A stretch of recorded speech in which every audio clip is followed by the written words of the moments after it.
So not too long ago, I came across a game on GameJolt called Over My Dead Body for You. It's a twin-stick controlled puzzle game. It has a sort of pseudo-cel-shaded look to it. It's got just the right amount of difficulty, and it is, all in all, a good game. And it's only about 2.5 hours long.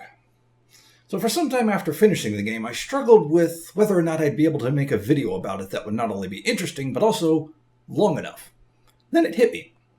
I've often told myself that these are internet videos, and as such don't have to adhere to some strict time limit, and just like a game doesn't necessarily have to be hours long to be good, I don't necessarily have to make my videos an hour long to explain why they're good. And next week we'll be looking at a game that looks to be significantly larger in scope anyway, so what the hell? Let's keep it short and sweet this time.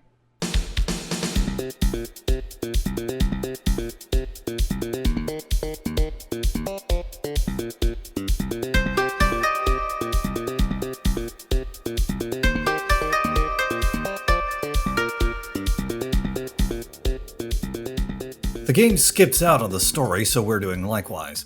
There's a brief background on the game's store page detailing how a scientist named Noelle Brody had her own experiment turned on her, and as a result she's been split into a ghost form and a zombie form, and now she has to use both her forms to try and reverse the effect.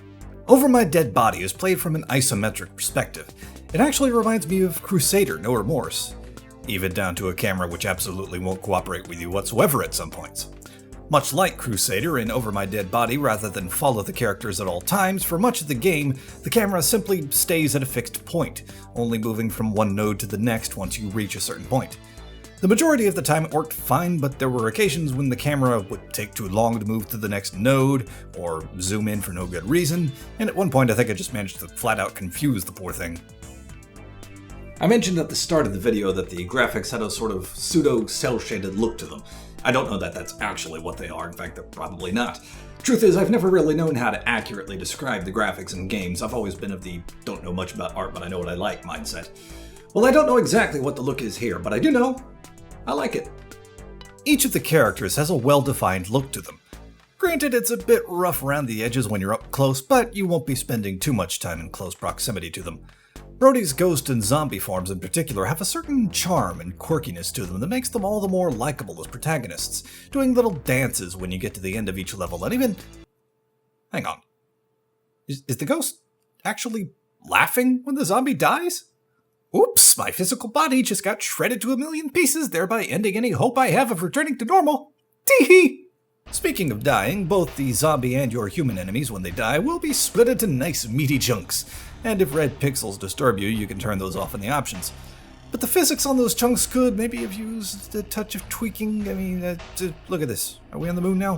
What's going on here? The music provides an excellent complement to the atmosphere of each level. Tense when it needs to be, but slightly more upbeat in other places. My favorite piece is probably the theme that plays in any level involving these giant robot enemies. These are some of the tougher enemies in the game, and you just know when you hear that music, shit's about to go down. Another nice touch with the music is that you're taking on an evil corporation. Well, let's not be redundant. A corporation.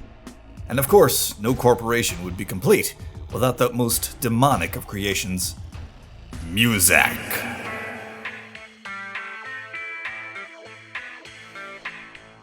Over My Dead Body for You is a twin-stick controlled puzzle game. And while a twin-stick control scheme works fine for, say, a top-down shooter, here I'm not really such a fan of it. But let's talk more about what you actually do in the game before I criticize how you do it. The game consists of 20 levels divided into 4 chapters known as sectors. The goal of each level is simply to get to the end alive. Well, as alive as a ghost and a zombie can be. Doing so will earn you keycards, which I got excited about at first because I thought it meant I would gain access to maybe a secret room in one of the levels or something. But as it turns out, the keycards are merely this game's equivalent to stars. You get 1 keycard for simply getting to the end of the level, another for killing all the guards, and a third for beating the level under a certain time. Still, kudos for making them keycards in keeping with the game's theme rather than just generic stars, and the keycards aren't totally useless, as when you earn enough you'll gain access to short but difficult challenge levels. You control the ghost with the left stick on the gamepad and the zombie with the right stick. You can also use the keyboard if you wish, with WASD controlling the ghost and the arrow keys controlling the zombie, but as far as ease of use, I don't really see it making much of a difference. The problem, for me anyway, is that the ghost and zombie can be practically anywhere on the screen at any given point, which on multiple occasions led to confusion as to who I was controlling, including a few panicked moments that resulted in a death. Plus, weirdly, the game seems to have slightly more focus on the zombie. For instance, new rooms will only reveal themselves once the zombie has entered them, even if the ghost is already there.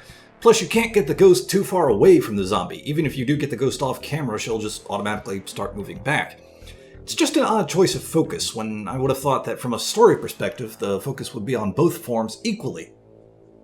The ghost and the zombie each have their own tricks up their respective sleeves.